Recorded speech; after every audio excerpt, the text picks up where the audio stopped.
Hey guys, welcome back to my latest impressions video. In this one I'm going to be talking about Luigi's Mansion Dark Moon for the Nintendo 3DS. And this is a game that I was highly anticipating this year, and I finally got around to beating the game. And it's a pretty good game. It's not great, but it's a pretty good game.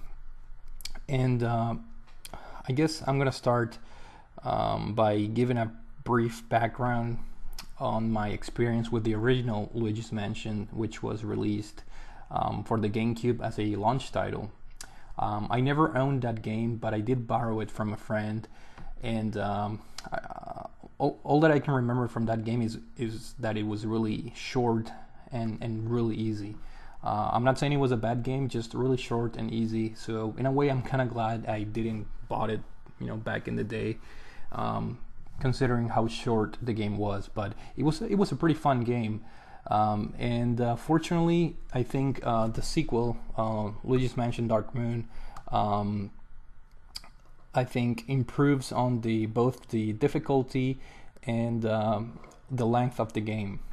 The difficulty in this game it's not a hard game, but you can definitely feel the difficulty going up as you progress through the game, and it definitely poses a bigger challenge than the original game on the GameCube.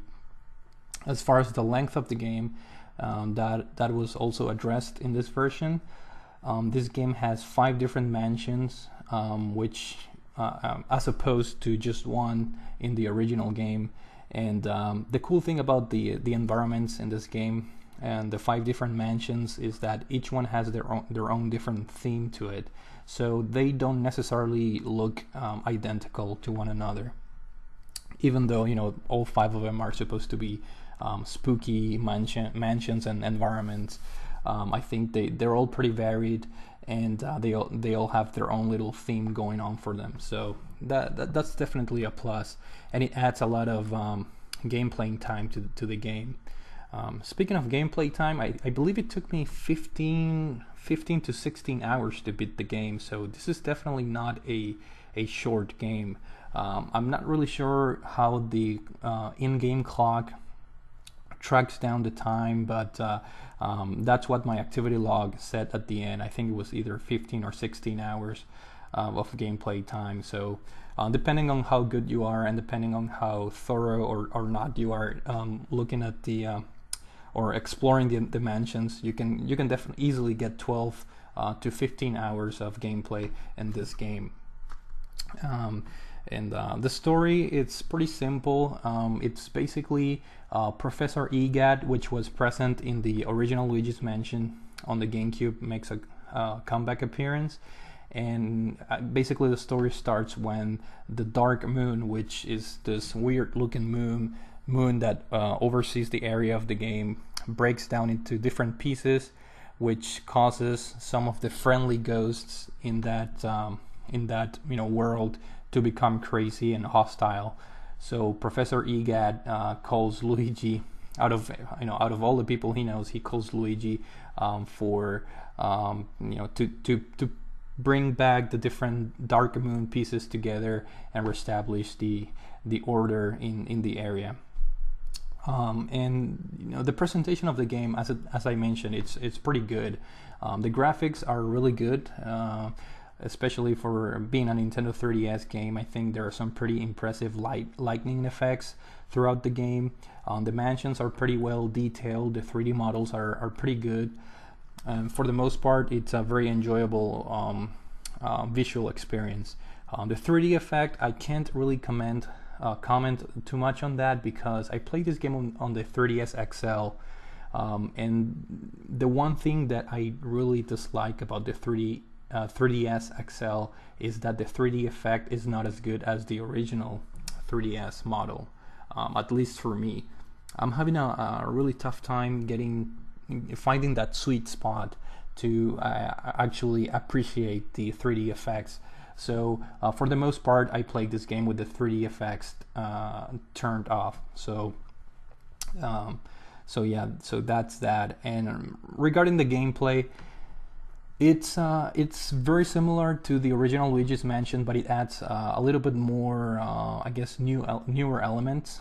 you now have a dark light which you can use to unveil secret objects when you're exploring the mansion, and you can also use it as a, I guess, as a type of vacuum to within the environment to like suck things up, like curtains and or carpets, and by doing so you can reveal either hidden treasure or coins or hidden locations of certain ghosts that are hiding.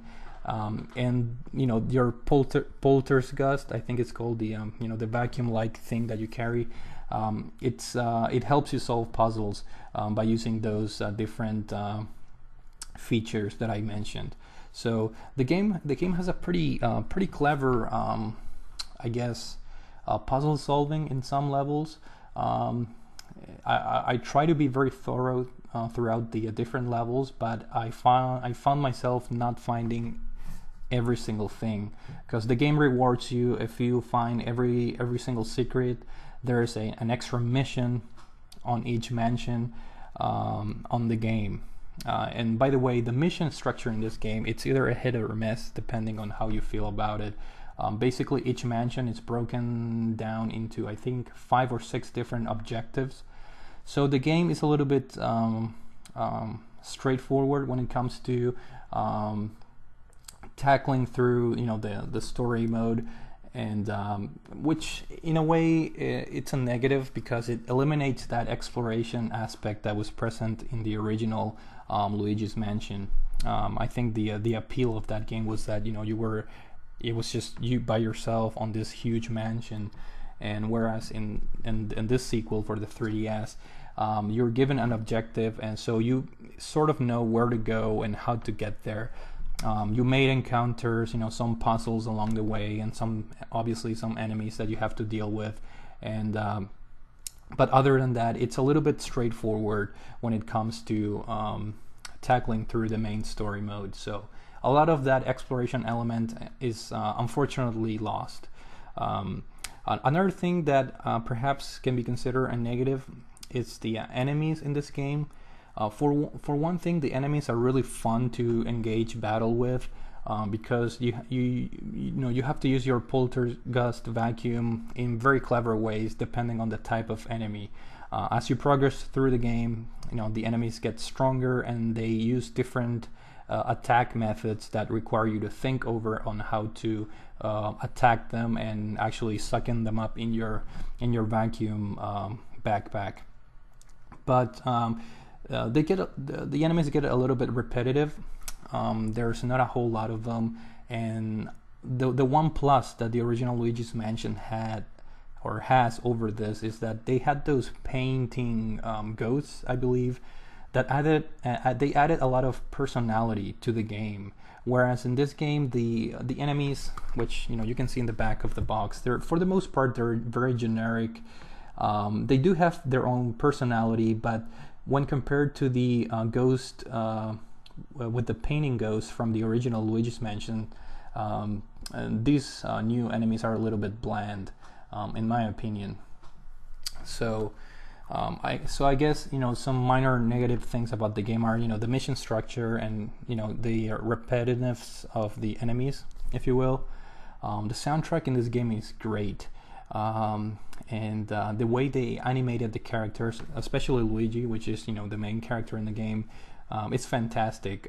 It's really fun watching the animations for Luigi as you explore the mansion. When you're walking and he's shaking in a very like coward type of way. It's really fun watching the expressions and animations that Luigi has in this game. And as I mentioned, basically the progression of the game is based on a mission structure.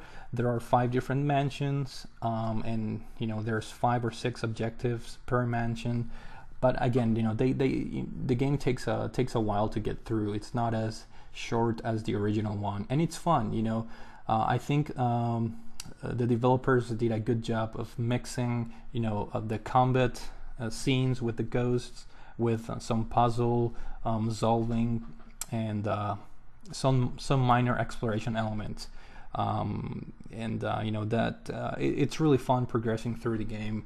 And one thing that really also I really liked about the game were the boss battles. At the end of each mansion you encounter a boss, and some of them have some, you know, really clever, I guess, you know, battle sequences, which I really enjoyed. The game can get pretty challenging towards the end, so I highly recommend that you find the most treasure you can, because at the end of each level, the most treasures you find, the more enemies you defeat, help you get more points, and the more points you have, the more you can use them to upgrade your equipment and some of your, you know, I think, skills. As far as the multiplayer, this game, surprisingly, for being a first-party Nintendo game, it has a online multiplayer, which it's fun, but it's a little bit lacking. Nevertheless, the addition of it's very welcome. I did play maybe an hour or so of multiplayer. It can be played from up to 2 to 4 players, and it's really fun. You basically have to co-op with each other and help eliminate ghosts on a level by level basis. So you can go up a set amount of floors up on a mansion, and the more you go up, the more points you get. And yeah, the multiplayer, it's nothing great, but it's fun, and again, it's a welcome addition, especially for a first-party Nintendo games, because Nintendo seems to be lagging behind a little bit when it comes to online multiplayer. So a very welcome addition. So I think overall, Luigi's Mansion is a great game. A very impressive graphics for being a 3DS game. Not a very high replay value unless you want to go for all the hidden things, which it's pretty tough. Some of the secrets in this game are very well hidden, and you know, which will allow you to unlock an extra mission for each mansion. So I guess you can say there's a good replay value, but especially that comes from the multiplayer mode, which I found it to be a little bit bland. But again, it was a nice addition, and I think this game improves quite a lot over the original one, which as I mentioned already, the original one has a little bit more perhaps charm because of the types of enemies. But definitely this game is, you know, like I said, it's a little bit more challenging, and it's much longer. So you definitely get your money's worth out of this game. So I highly recommend this if you have a Nintendo 3DS. It's a really fun title, and it has online multiplayer and a bunch of other goodies. So it's definitely a good purchase if you have a 3DS. So hopefully you guys enjoyed the video, and thank you for watching.